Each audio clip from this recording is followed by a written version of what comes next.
Welcome to the Heavy Spoilers Show. I'm your host Paul, and in this video we're breaking down Halloween.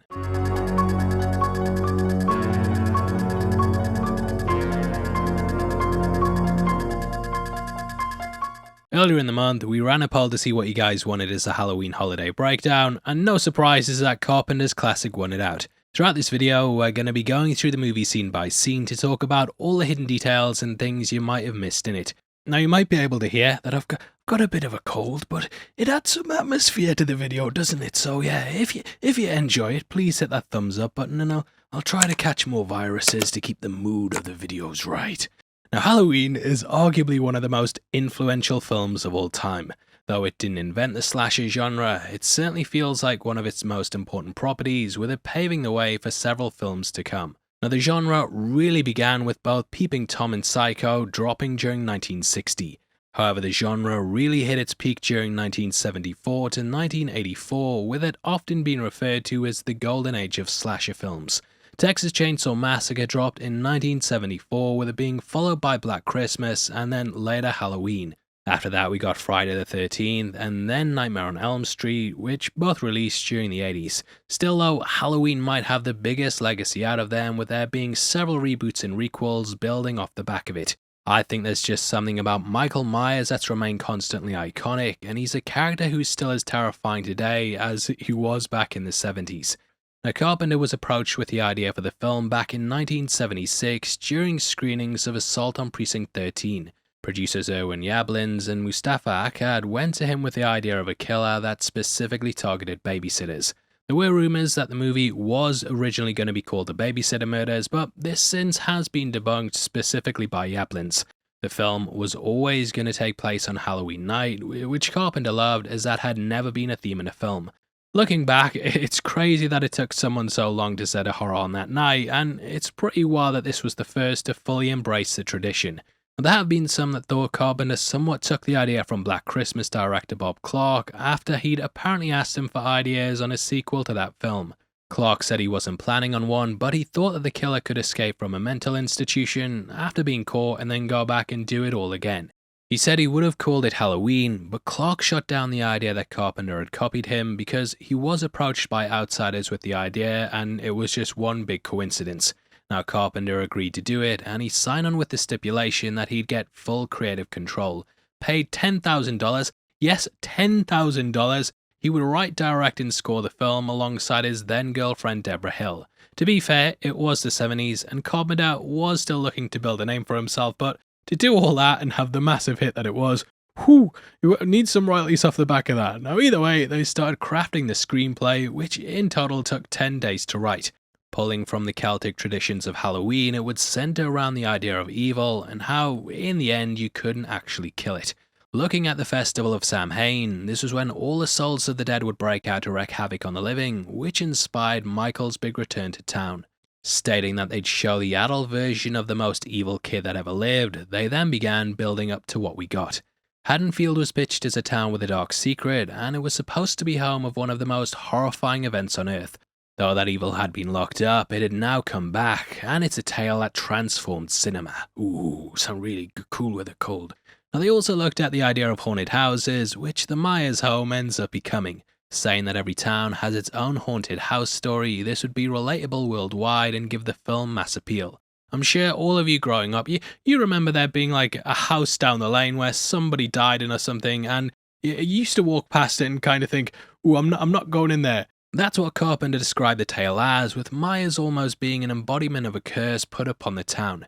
Deborah Hill herself was also a babysitter once, and she named Haddonfield after her home in Haddonfield, New Jersey. Warren County on the police badge came from Carpenter's home Bowling Green, with even the name Laurie Strode being one of Carpenter's old girlfriends. Michael Myers was the name of a British producer, and Carpenter pulled some names from his favourite Hitchcock films as well. Tommy Doyle was named after Thomas Doyle from Rear Window, and Samuel Loomis was a nod to Sam Loomis in Psycho. As we know, Jamie Lee Curtis was also the daughter of Janet Leigh, and I love going back and seeing all these little nods to the creative team's life laid throughout the movie. Now when it comes to casting, both Peter Cushing and Christopher Lee were approached for Dr. Loomis.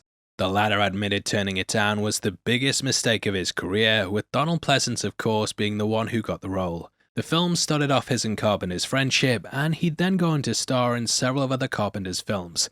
He was the highest paid, getting $20,000, with Jamie Lee Curtis receiving $8,000. Nick Castle, who played Michael, got $25 a day, which is crazy when you look back at it. Now, if you've been keeping up with the channel, then you'll know we did lots of videos about John Carpenter's The Thing, and a huge shout out to David the Ridge 5748 for pointing out on our last video that Nick Castle's actually in it. There's a shadow that's meant to make the audience wonder if Palmer or Norris got infected, and this actually belongs to none other than Nick. Now, as I'm sure you know, this is like a massive piece of movie trivia, probably up there with the Back to the Future signed Twin Pine Mall thing. But as I'm sure you know, they ended up getting a mask of Captain Kirk to base Michael's look around. Story's been told as many times as this movie's been covered, but you guys voted for it, so you're gonna get it. Now, but the production team obviously didn't have much money, so they grabbed it from a costume store for $1.98. They painted it white, altered the hair, and the eyes were also widened too, which gives him this iconic ghost-like look. One day, I kinda hope William Shatner goes on a killing spree and he ends up wearing an Austin Powers mask like Baby Driver, but we can only dream. Now, many of the actors, they also had to wear their own clothes, with the cars being rented from a local dealer. The original idea for the film was also going to take place over a number of days, but they cut this down because different days might need different costume changes. Shot over 20 days, it was filmed on location at a cemetery in Sierra Madre, Garfield Elementary, and an abandoned house loaned out by the church. The street scenes were also shot out in Hollywood, with palm trees on the street being viewable down certain streets.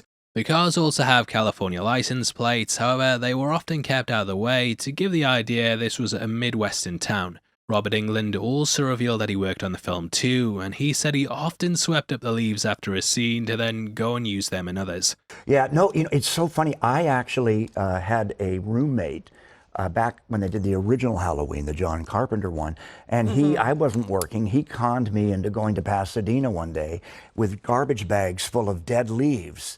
And we were working on the set of the original Halloween movie, throwing the dead leaves around, so it looked like autumn, so it looked like fall back in the Midwest. Wow. Yeah, Haddonfield. You've had many lives in this career. I love it. Lastly, local families were asked to dress their kids up for trick-or-treat, and though it was filmed in spring, you would swear it was October. Now, the movie is laced with lots of subliminal imagery, and this comes down right even to the poster. Users on Reddit a couple of years back spotted the hand holding the knife actually has a hidden detail in it. Rotating it more so it's sideways and looking directly at it, we can see that there's a set of eyes, nose, and a mouth. On top of this, we also have the blade itself, which is apparently carrying the reflection of a screaming woman. Now from here we cut to the unforgettable title sequence in which we see a jack-o'-lantern burning away in the dark. Originally there was gonna be a long shot of the sidewalk which would end with a Halloween mask on the floor, but instead they went with this, which ended up becoming iconic. It's here that we of course first hear the infamous theme tune, which is also played in a 5/4 time signature, which is something Carpenter learned from his dad. It can't be overstated how much the music makes this movie, and Carpenter actually screamed the film to an executive without using the backing track. They said they didn't find it scary at all, but upon seeing it with a score, they completely changed their mind. Analysts have also pointed out the nose on the pumpkin looks like a knife, with the slit coming down from it being sort of like a handle. They've also said that the two eyes somewhat resemble two heads, with the one on the left being a victim and the right being a killer. Either way, shoutouts to Seaswell for pointing out that we zoom in on the pumpkin's eye, and that's later the same one that Michael gets stabbed in. The lights go out showing just those two things, and to me it creates more of a silhouette at this point. Now from here we cut to Halloween night in 1963 and we see through Michael's eyes the murder of his sister. One thing I've not seen in other breakdowns is that this was actually inspired by the opening shot of Orson Welles' movie Touch of Evil. That was one long take and both give this sort of voyeuristic feeling to what's going on. Now putting us in the point of view of a killer is something that's been done to death in other movies, but at this point it was relatively new. The only other one I can think of is the opening of Jaws, but this moment's topped off with a big reveal at the end. That of course reveals it's a child who's carried out this horrific act, and yeah, it's easily one of the most memorable scenes of all time. Now in it we see Michael approaching the house and watching his sister and her boyfriend start to get it on. At this point you have no idea this is actually Michael's house, and I think there's a lot of things going on here that perhaps spell out what's happening with him psychologically. Michael was exposed to sex at a young age, and in many ways his child mind's unable to comprehend it. He somewhat tries to mimic what he sees her boyfriend doing, but he just can't seem to quite grasp exactly what this is. Now you might notice that her boyfriend's the one who puts on the clown mask, and later he puts this on before carrying out the attack. After he finishes the act, he leaves just like he did, and is following in his footsteps in many ways. Also, nice little detail I noticed here is that Judith says her parents are gonna be home at 10. After Michael kills her, the clock then chimes, which is followed by the parents arriving at the house. Also, the whole scene is like 2 minutes long, so man was a pump and dump and he just headed out of there. Anyway, we don't want to analyse that too much, but Michael grabs a knife out the drawer, and at this point the camera goes a little blurry. Due to kids being limited to only film a certain length, they didn't want to waste his time in case they needed to do the scene again. Thus, that's actually Deborah Hill's hand, with her also doing the stabbing upstairs and basically these point of view shots. Now I know the knife's also seen as a phallic symbol, with this being what he uses to kill his sister. However, phallicism gets switched when Laurie stabs him in the neck, and Carpenter talked about this on the commentary. Now he said, for years it's often been interpreted that because Laurie's the virgin, that this is the symbolic reason that she survives in the end. However, Carpenter said critics completely missed the point and that she's actually the most sexually uptight and frustrated one. She's the one who survives, but not because she's a virgin, but because that energy ends up coming out. He said that she uses a phallic symbol to stab him, which is somewhat a reversal of this scene. Now I'm someone, I know I talk about it in these breakdowns a lot, but it's because people mention it in commentaries and stuff, but I don't know if I don't have that Freudian side of filmmaking to me, but yeah, I just totally miss this stuff normally, but if you want to see a dick, it's a bloody dick. Now there is definitely this idea of sex laced throughout the film though, and even in these early moments we see the themes of it being created. Seaswell pointed out that just before Michael attacks her, he stares at the bed sheets, and bed sheets play a big part in a lot of scenes with him. When Laurie looks out the window, Michael's standing behind them, and later on he wears one when going to kill Linda. During the stabbing, Michael also stares at the knife, almost like his focus is on that rather than the killing. It's clear that he never gets over this obsession that he has here, and he later makes a shrine for his sister by using Annie's body. Also, if you look at the wallpaper here, it's different to what we see later when Loomis visits the home. I feel like they changed it when trying to sell the house, but there's just something off about the entire place. Now outside he's then unmasked, with this carrying a lot of meaning to it as well. Carpenter said that he wanted Michael to look angelic rather than being a monster or appearing evil. I've always kinda likened this to how we imagine Lucifer, with him very much being a fallen angel figure. Michael's meant to just be the shape that evil takes, with the shape even being what he's listed at in the credits. The name and mask somewhat dehumanizes him, and he's rather just a form of evil instead of necessarily being a person. Now from here we cut to October 30th, 1978 and watch Dr. Loomis and Nurse Marion driving through the night. Marion is potentially another nod to Psycho, with Marion being the name of Janet Leigh's character. Now, she was someone who was dating Sam Loomis, and again it could be Carpenter pulling from that. Now Pleasance was attracted to this role because he saw it as being something that he hadn't had a chance to do before. Throughout his career he'd mainly played villains, but he felt like this could be a Van Helsing-esque figure. The name Samuel could also be a reference to the two subjects in the classroom, with us getting a debate about fate. Costain wrote that fate was somehow related only to religion, whereas Samuels felt that, well, fate was like a natural element, like earth, air, fire, and water. Samuels was constantly trying to warn about fate, just in the same way Samuel Loomis was warning about Michael. In this context, fate is seen as being death, with destiny catching up to people that Samuels was trying to warn. Death is of course personified by Michael, so we have these ideas of fate and warning in these two characters. In Samuel's writing, fate is immovable, like a mountain. It stands where man passes away. Fate never changes. By that logic, evil could be one too, with it taking the shape of Michael Myers. Myers is also referred to it instead of him, with us learning Loomis has tried to keep him locked up. You mean you actually never want him to get out? Never. Now as they approach, we get further foreshadowing to the idea of Sheets, with the escaped inmates being on the lawn. The idea of an escaped insane asylum inmate also preyed on fears at the time, with there being the idea killers could break free from them. Michael ends up then smashing the car window like it's the like button, and I'm sure you know this, but just in case you don't, you actually can see a wrench on his hand painted pink so that he could break the glass easier. Now heading out, we see the taillight vanish into the dark, showing that evil's now been unleashed. Now, let's be honest, yeah, the film's pretty badly lit, but I actually think that this limitation helps with the scares. This was purely down to the budget, which was so low they actually couldn't afford to buy expensive lights. I do remember back in the day trying to watch this on VHS, and if you did it as well, I'm sure you know, it was almost impossible to see what was going on. However, these days we have HDR and Dolby Vision, so the details are easier to refine with these newer technologies. Still though, just the darkness that's part of these scenes, it kinda adds to what could be hiding out amongst it. It also helps to contrast with how safe it feels in the day, and the night shots feel even darker because of how bright they are. In them, we end up meeting Laurie Strode and see as she goes off to drop a key at the Myers house. This is where the idea of the haunted house comes in, but we hear Michael's breathing from behind the door. Now one thing I only noticed on this watch through is that when Laurie walks down the street we can see a car in the driveway. This seems like it's pretty busted up, and I was actually wondering if this had a connection to Michael with it being damaged and also parked there. It isn't the one he stole, but I reached out to a couple of Halloween YouTubers like Jimmy Champagne and also posted whether this was anything on Twitter. No one really knew anything, however if you know drop it in the comments below, though it might just be a coincidence.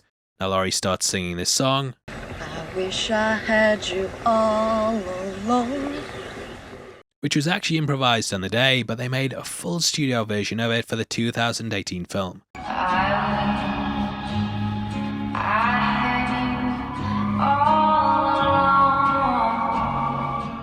Gets played on the radio at one point, and is probably one of the nicest callbacks to the original. I will try and stop talking about future sequels because we're like 3 reboots deep, but this one was too good not to bring up. Now, the YouTube channel Wolfman's Got Nads, he came up with a really interesting theory about Michael stalking Laurie. He actually thinks that Michael may not have been after her, and instead he was only after her friends and also their boyfriends. Looking at this as a self-contained movie, without the sequel sister angle, there's actually a possibility that this is in fact the case. On the night he stalks Annie way more than Laurie and tends to leave her alone when the sun goes down. Laurie ends up going to the house by accident, and it's possible that she wasn't the intended target that was going to spin off into 50 follow-up films. When we look at the shrine, this is dedicated to his sister using Annie's body, and Laurie wasn't really involved with Annie more being the target. I'll talk about more in just a bit, but though all the signs leading up to the hospital tell us this is Illinois State, they actually left a real-world indicator of where things really were. This happens when Loomis steps outside with his colleague, and we can see there's a mat lying on the ground. This belongs to Lavina Respiratory Hospital in California, showing where these scenes were really shot at. When going to the car, they also talk about who taught Michael to drive. Haddonfield is 150 miles away from here. Now, for God's sakes, he can't drive a car. He was doing very well last night. Maybe someone around here gave him lessons. Now for years, everyone's been like, how did the kid learn to drive locked up in there? It's something I've seen countless tweets and comments about every time the subject of cars and Michael Myers is brought up. However, if we look at the novelization, it actually offers some answers. Written by Richard Curtis, who went under the pen name Curtis Richard, he actually expanded on it and ended up giving us an answer. Richard said Michael actually watched Loomis closely when he was driving him around from place to place, and he picked it up by just staring at what he was doing. Yep, not lying. And all those times, yeah, you were around with your parents in the car, mate, you should have bloody learned it too. Also, I don't know if I'd be copying Loomis, because we can see he's parked in the handicapped spot, and I checked the guy's Wikipedia page, and there's no need for him to park like this. You're taking the piss. On top of this, there was also extra scenes shot at the mental institution when the movie was getting adapted for TV. During the release of Halloween 2, Carpenter shot some moments featuring a young Michael that tied things more in with the sister angle that they leaned into in the sequels. Those scenes themselves were briefly released on DVD, but since their imprint, they've been completely cut out. Anyway, in the classroom, Laurie sees Michael staring at her, which is something that he's done ever since she dropped the key off. Tommy ends up getting picked on by the bullies, and we also see as he's followed too. One of the kids runs into Michael, and if you slow down the footage, you can actually see a bit of his mask when the kid bumps into him. Taking to the stay car, this is a vehicle that ends up popping up in the background of scenes along with Michael. Later on when it drives past Laurie, I love how Carpenter kinda cuts around her, and we keep looking back to Laurie. Like her, we're desperate to stare into the car, but this evades us as it starts to speed away. However, if you pause the footage and zoom in, You can see him sat there driving, which is either terrifying or absolutely hilarious. Now we also get a moment where he hides behind the bushes, and over on the right hand side you can actually see the car parked up.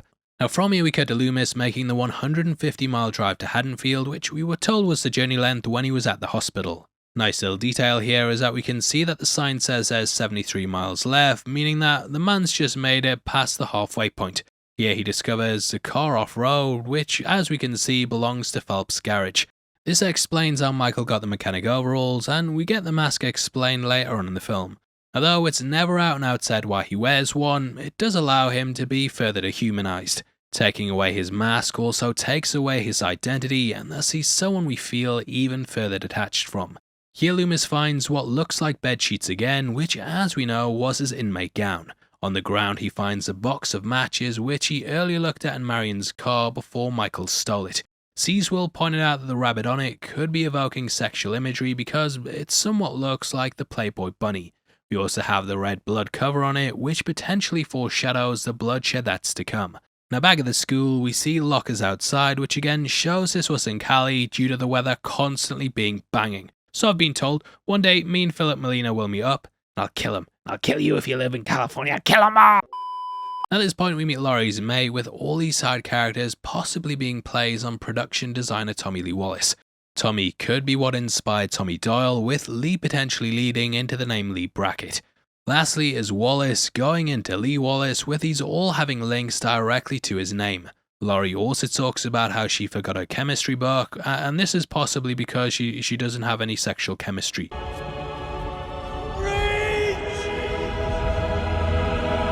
However, we can see as Linda has a One Love Forever book, and she gets killed with her boyfriend, so hey, I guess it's true. Anyway, Laurie spots Michael beating around the bush, but we see as Annie races over to see if someone's there. During this moment, a little bit of smoke passes by her head, which was actually from Carpenter chain smoking off screen behind the camera. Now, one thing you might not notice about the film is how subconsciously the spaces get smaller and smaller. We initially start off in these wide streets, but then things move to houses before being confined to rooms. Come the end of it, Laurie's stuck in a closet, with it being an extremely confined space that adds claustrophobia. It's a brilliant way to make us feel like the walls are closing in, with there being less and less places to run as we get further into the film. Also, if there's a killer in the house, mate, don't run upstairs yet. More exits on the ground, and I'd appreciate the thumbs up button for just saving your life. You owe me more than that, yeah, but I appreciate that. Also, Evil subscribes tonight, so if you're enjoying the video, please hit that subscribe button. Anyway, in Laurie's room we see a hat up on the wall, which later returns in the 2018 sequel. There's also a poster of a painting by James Ensor, who was famous for painting people wearing masks. Now from here we cut to a cemetery to see what happened to Judith Meyer's grave. At this point we hear this story. Yeah, you know, every town has something like this happen. I remember over in Russellville, old Charlie Bowles, about 15 years ago. One night he finished dinner, and he excused himself from the table, and he went out to the garage, and he got himself a hacksaw.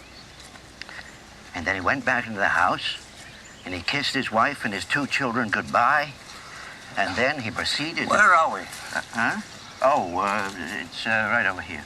Now Charlie featured in the short story Halloween Charlie. Like a lot of things in this movie though, it was actually based on a real story discovered by a Redditor, Simple Photograph 4216.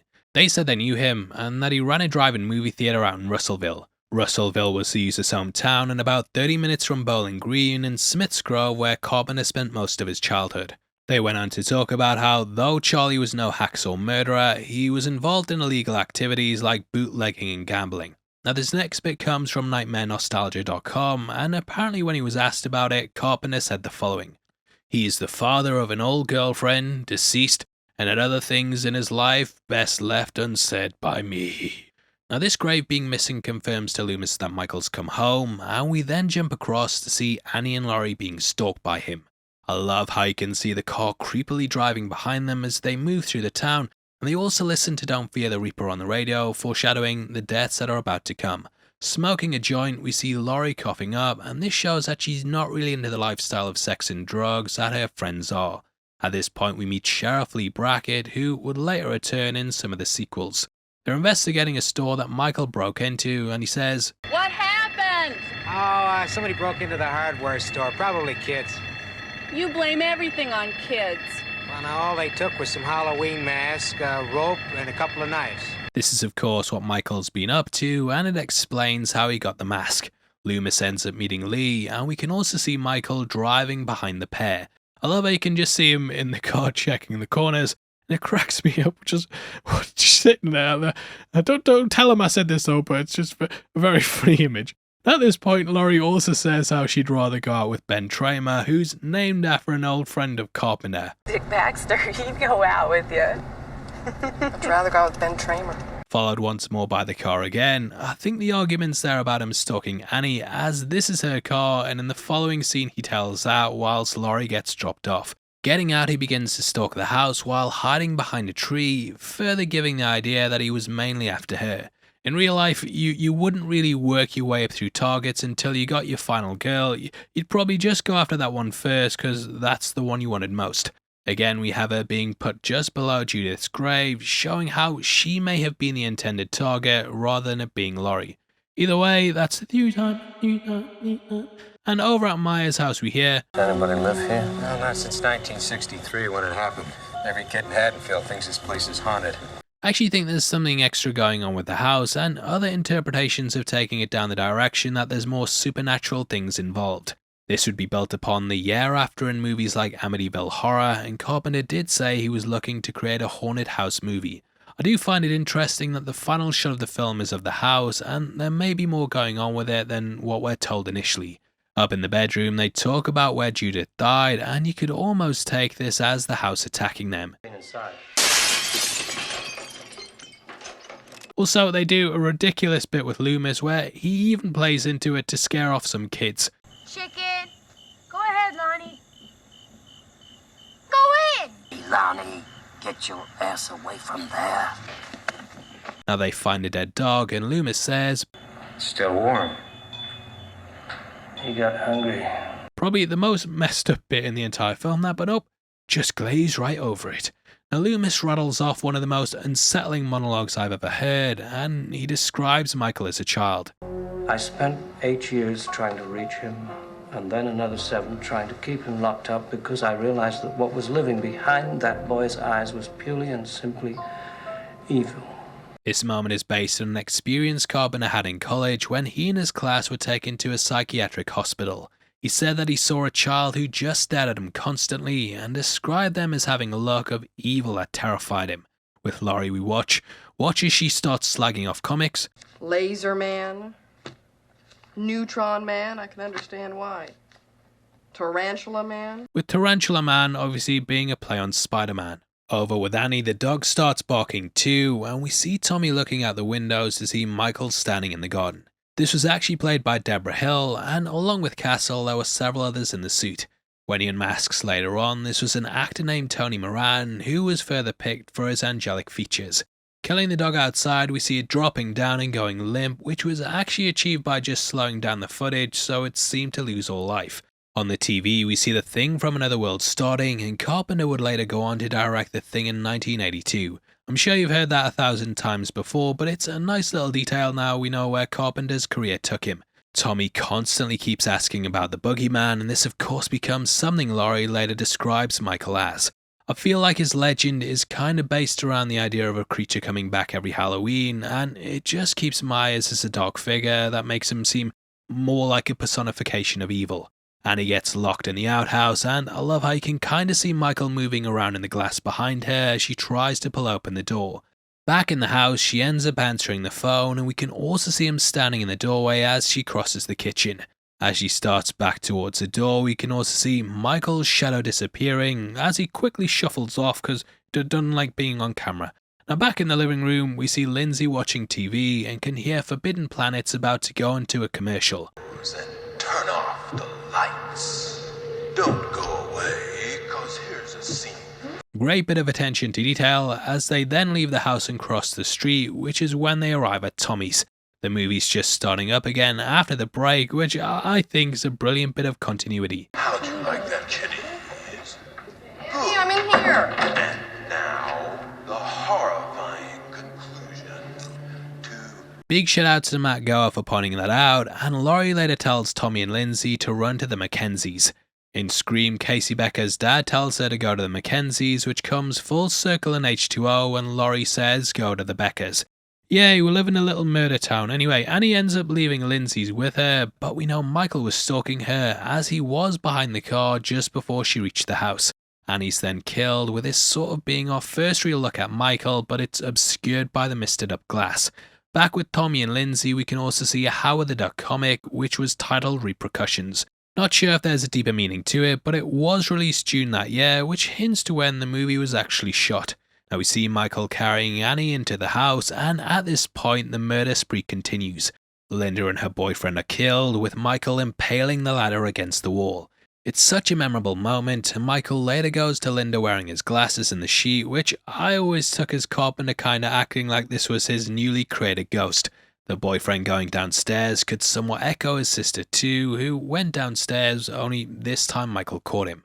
You really get the idea that he's fascinated with death, as he even stands and tilts his head looking at the body, almost like a confused puppy. It adds this feeling that he's still the innocent child in there who's never really changed since that first Halloween night. Now the idea of sex fascinating Michael could even potentially be tied in with the screams his victims make, which potentially also sound like the screams of getting it on. Back at the Myers, Loomis recognizes the sanitarium car, and then Laurie makes her way over to the house where Michael's located at. After finding the bodies, we see she runs to a room, and Michael's head slowly starts to appear out the darkness. This was achieved pretty easily with them using a small dimmer switch that they brought up to illuminate the mask. Running through the streets, we see as Michael slowly stalks her, and it's a slow movement that makes him so terrifying. Lots of villainous characters take this on to be more intimidating because it shows they don't need to run in order to catch their targets. It's something that's been used with a lot of horror villains, with the way the Terminator is portrayed in that first film being my personal favourite. Michael gets in and tries to stab Laurie, but she jabs him in the neck, and this later leaves a mark that we see in the 2018 requel. Even though Laurie thinks she killed him, he ends up returning, which is when we get that infamous cupboard scene. No idea why she did this, and apparently Jamie Lee Curtis also gets asked all the time why she didn't hold on to the knife. Still, she takes him out with a coat hanger, but he rises once more, almost like a zombie coming back from the dead. Making him unstoppable just adds so much to the movie, and I feel this is why he's such an iconic villain. Eventually he's unmasked and we see his true face and can catch he's been struck in the eye, which Laurie did before. Loomis ends up shooting him over the balcony, however his body's nowhere to be seen, and Laurie says, "What's the boogeyman?" According to IMDb trivia, her right cheek has noticeable lines on it, and this is because just before the scene was shot, Jamie had fallen asleep on a couch downstairs, which put an impression on her face. We then close out with Michael's breathing over the top of shots of the houses and streets. Loomis originally was going to be surprised at his escape, but instead Pleasance suggested that he had a look that he knew this was going to happen. In the end, they shot both, with Pleasance's version being the one that they used in the film.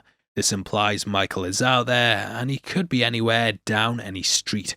Lots of podcasts I listened to, like Now Playing, they talked about how there was this real fear at the time once people went home that Michael could be out there. He was never caught and was still living at large, leading to a feeling of unease upon exiting the cinema. I feel like these scenes are almost shot like a documentary, with them showcasing America and the evil that's been unleashed on it. For reasons like this, Michael's remained in the public consciousness for decades, and even now they're still trying to recapture the feeling people had watching the first film. Now this documentary style is present throughout the movie, with Carpenter scaling back on the gore as much as he could. This was further building off the back of stuff like Psycho, in which the violence was toned down so the audience's imagination did the work.